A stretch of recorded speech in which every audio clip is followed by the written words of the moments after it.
My name is Lira. I am 19 years old. I want to tell you about my father. His name is Daniel. He is the strongest man I know. But he is also the gentlest. He raised me and my younger brother, Noah, all by himself.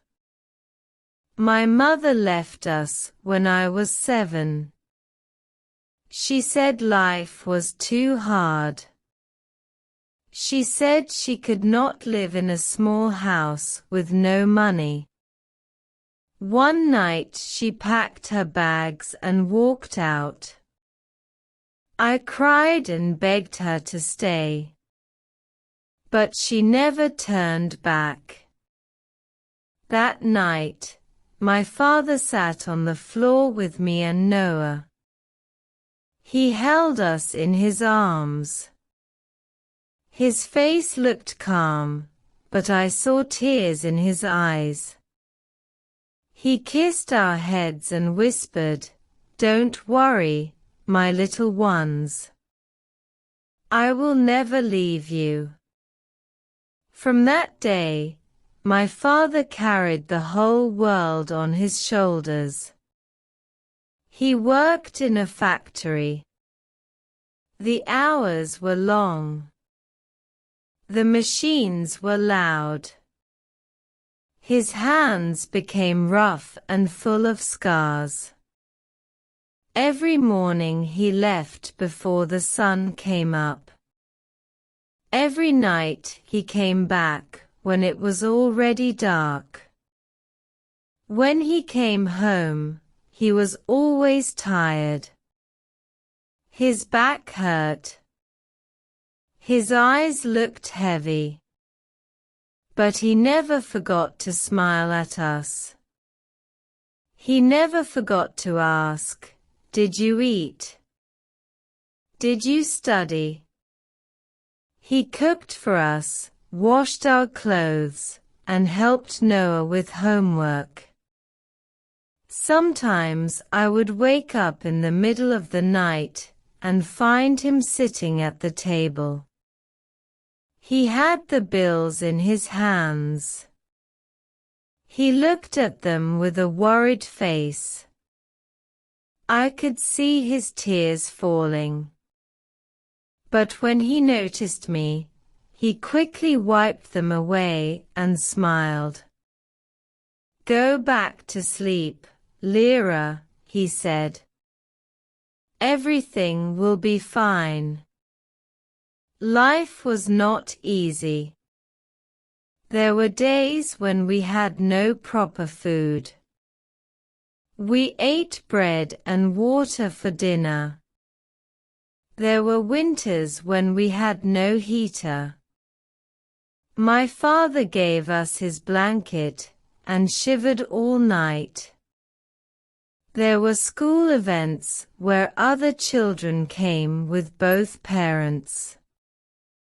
Me and Noah only had our father, standing alone at the back, clapping louder than anyone else. He gave us everything he had. Sometimes he gave us more than he had. Once, I remember asking him for new shoes because mine were torn. He looked sad because he had no money. But the next morning, new shoes were on my bed. Later I found out he had sold his old watch, the only gift his father had given him.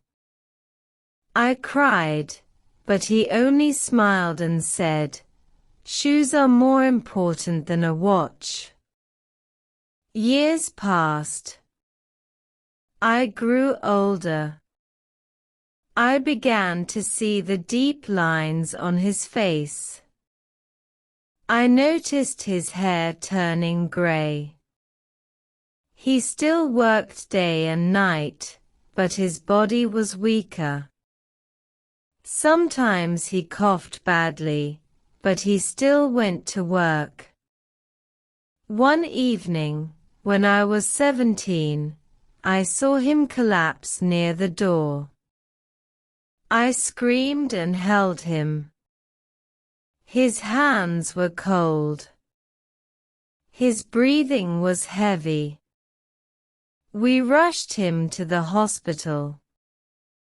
The doctor said he had worked too much, with no rest. His lungs were weak. He needed treatment. I sat beside his bed all night, holding his hand. For the first time, I saw my father looking small and fragile. He whispered, "Lira, I am sorry. I wanted to give you and Noah a better life. I tried so hard." I cried and said, "No, Father. You already gave us everything. You gave us love. You gave us hope. You gave us yourself." That moment changed me. I decided to work. I took small jobs after school. I helped with money. Noah too started tutoring younger kids for a little income. We wanted our father to rest, at least for some hours. When I got my first pay, I gave it to him. He looked at it, then at me. Tears filled his eyes. He hugged me tightly and whispered, "You are my pride, Lira. Today I am in college. Noah is in high school. We both study hard, because we want to make our father proud. He still works, but less than before. I keep telling him to rest. He laughs and says, 'Work keeps me alive.' Sometimes I watch him when he is sitting quietly, looking out the window.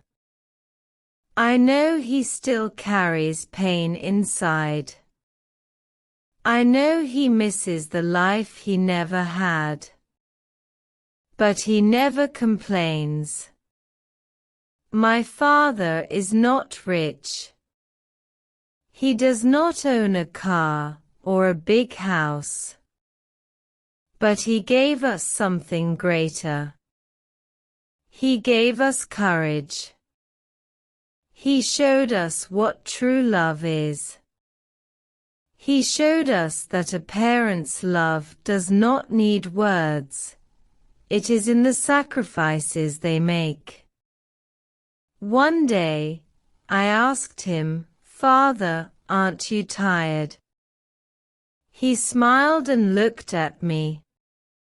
His eyes were soft.